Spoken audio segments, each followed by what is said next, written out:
So guys, sa ganito mga vlogging, hindi ganito kanya mga bashers.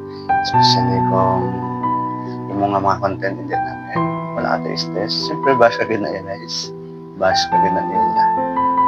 Kung nagani na, once kung bash ka na nila, it means sikat ka na. Bahala, malaya ko ako yan. Ako niya purpose guys, kung nag-vlog ko, hindi kaya sige nga, content creator gud nga damo ko na vlog nga mo niya mo to na wala ako lang yan guys na vlog ko para magkagwa sa mga comfort zone. Okay, English to to boost my confidence. English to guys, bahala ko na basta mo na ako niya guys, sabi mo lang ako niya sa hindi ko sikat, basta ako na ma-express ko lang ako na feelings sila, express my feelings na guys, madula lang kuya ko. Okay lang. Bala na hindi kayo musikat. Importante, mahalaga.